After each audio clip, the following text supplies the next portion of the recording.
이란 말이에요. 사실은 엄마의 느낌이 얼마나 날지 뭐 그것도 걱정되기도 하고 이 캐릭터를 처음 받아봤을 때 하시겠다라고 결심했었던 이유가 뭘까도 사실 영화 보고 나서 되게 궁금했었습니다.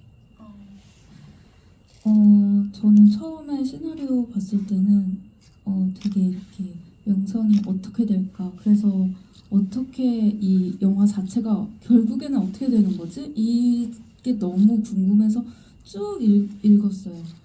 그리고 나서 이 역할을 하고 싶다고 생각했던 게 사실 긴 호흡으로 뭐 전에 제가 뭐 나왔던 영화에서 뭐 무당 역할을 하기도 했었고 뭐 북한 하는 역할도 했었고 하지만 그거는 사실 조금 짧게 해서 긴 호흡으로 그 연기들을 좀 다시 한번 해보고 싶다라는 마음이 있었는데 이 영화를 이 시나리오를 보고서는 예전에 어렴풋하게 약간 아쉬웠던 것들이 이걸 준비하면서 좀 해소가 될 수 있겠다 그렇게 생각했고, 엄마에 대한 거는 사실 좀 걱정은 됐었어요. 처음에 감독님이랑 얘기했을 때도 여기서 명선 나이가 사실 많은 나이로 나오는 건 아니었어요. 제가 저 당시에 27이었는데 27 정도 나이라고 생각하면 된다. 그냥 단지 어렸을 때 20대 초반에 아기를 낳았다고 생각하면 된다. 그렇게 얘기를 하셔서 그렇게 나이를 생각하지는 말고 아이에 대한 것만 좀 가지고 하면 좋겠다. 그래서 그렇게 제가 생각할 수 있는 역할에 대한 것들을 준비했었습니다.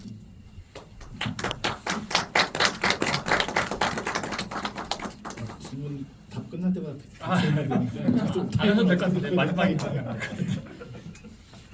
나름 이제 종합 선물 세트셨던 거네. 이전에 해봤던 것들을 다 결합해서 해볼 수 있는 캐릭터여서 새로운 것들 해볼 수 있고 엄마도 다 듣고. 네. 제록 배우님은 물론 센 역할 많이 하셨지만 이것도 나름 묘하고 센 역할 중에 하나잖아요. 네네네.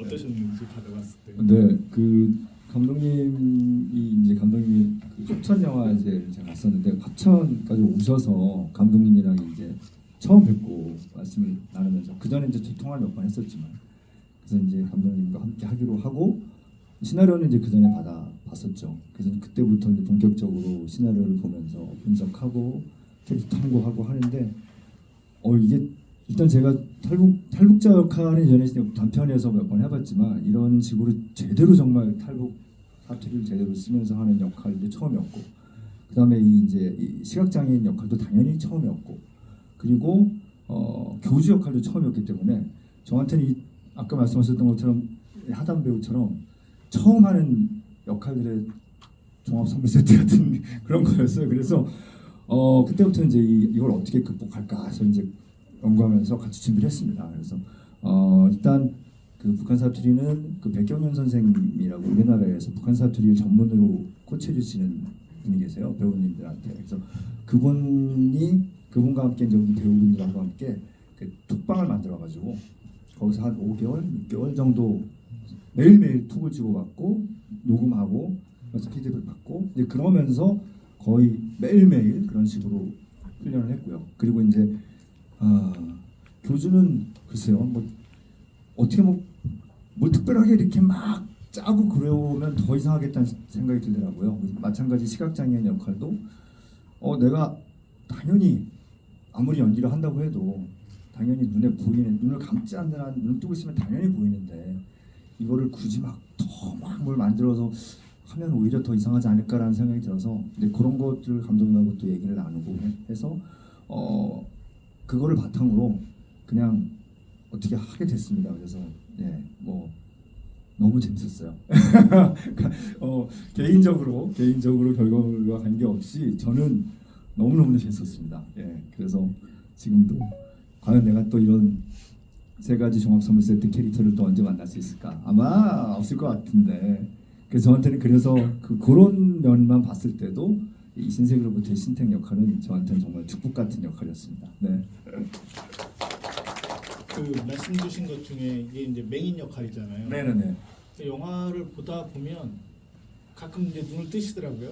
그러니까 네. 눈동자가 보이는 부분들. 네네네. 그러니까 처음에 그 형의 죽음을 얘기할 때 그 보일러 공에 네네. 그때도 그렇고 나중에 또 이렇게 눈을 뜨고 하단별을 쳐다보는 장면들을 볼 때마다 이거는 어느 순간에는 눈동자를 보여줘야겠다. 대부분 안 보여주시는데 네네네네. 그때 타이밍들 뭐 협의하시거나 뭐 정하시거나 논의하셨던 것이 따로 있었나? 이렇게 그런 생각이 좀 들었거든요. 아니요. 그 감독님도 그렇고 저도 그렇고 같이 이제 오랫동안 얘기하고 준비를 하지만 현장에 가면 감독님은 딱 준비했던 거를 완전 완벽한 머릿속에 갖고 계시기 때문에 정말 이따 또 말씀하시겠지만 굉장히 컷이 빠르시고요.